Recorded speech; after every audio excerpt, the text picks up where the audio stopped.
Hey folks, sorry for stealing your stinger, but I wanted a decent intro and didn't really feel like preparing it. So I want to take a moment to clarify the events taking place in the Junior Cup race under the yellow flag at Road Atlanta this weekend.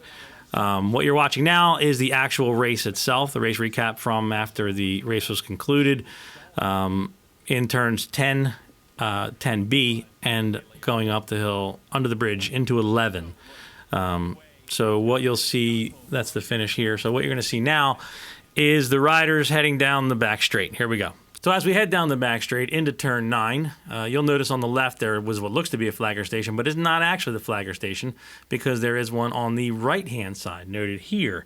So you now have the riders into turn 9 and into sector 3 where they are in the yellow zone as we speak. Here we see a copy of the running order given to us begrudgingly by the FIM safety officer.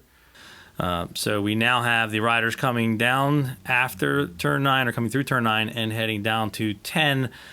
Cody Wyman will be the first one to make the pass under yellow, which is shortly followed by Kayla, Yakuv, and Joe Lamondre, but unfortunately Joe doesn't make it stick.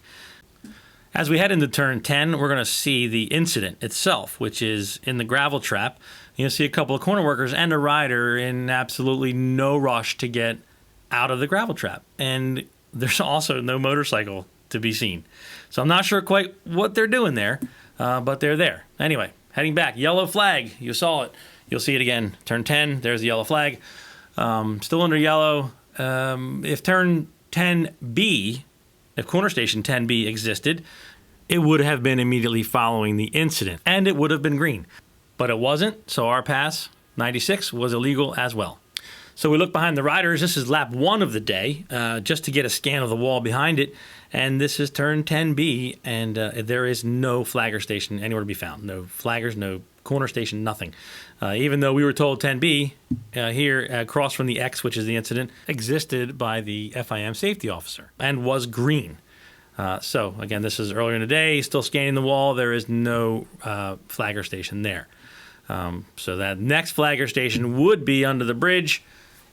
Station 11, and we know that 11 was green at this point.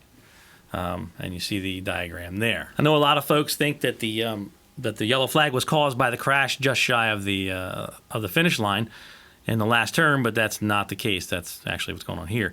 Not the case. So it was the incident in 10A in the gravel trap that caused the yellow flag, which directly resulted in the infractions of these riders.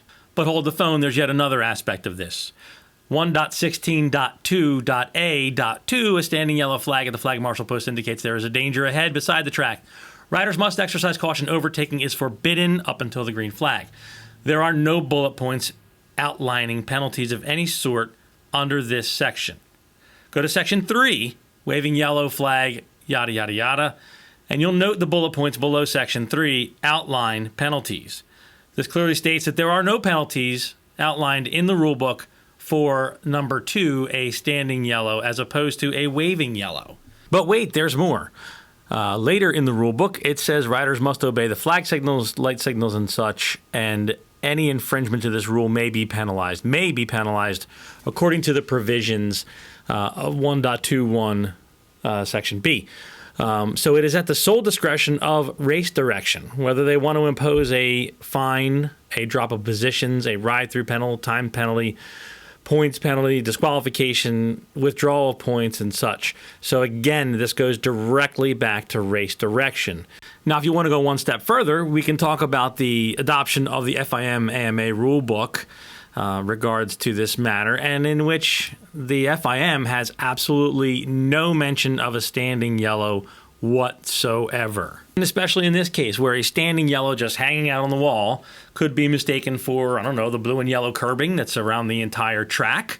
It doesn't grab much of your attention at that point, unlike a aggressively waving yellow would. That being said, race direction handled this incident very poorly. From this instance all the way up to us heading to the tower to get clarification, that was handled even worse. We were met at the door by the FIM safety officer and told immediately, before we even said, hey, hi, how you doing? The words were, you can't protest. Now, before you go lynch MotoAmerica, don't, because you have to understand another facet to this, is that they adopted the AMA FIM rule book, which states you can't protest. So what that means is no one in that tower said you can't protest. AMA said you can't. So they're just following the rules themselves. Even though all three parties are represented in the tower, race director, FIM North America safety officer, and the riders' representative are all there to adjudicate on any protest relating to infringements on the regulations. But this one is a non-protestable infraction. So to be clear here, very clear, there were no protests filed. Dave Yakov didn't file a protest. Rodeo didn't file a protest. Altus didn't file a protest. Brian Van didn't file a protest. The Wymans didn't file a protest. No one filed a protest. This was all the doing of MotoAmerica race direction, and race direction only. We had nothing to do with it. Do I like it? No, I absolutely don't.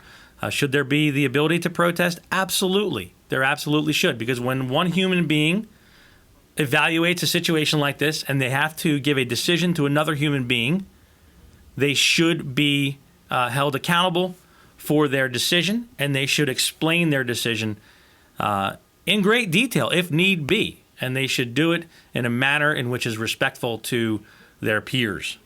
And I say peers because we are all peers, because we're all at the racetrack for the very, very same reason, for the love of racing.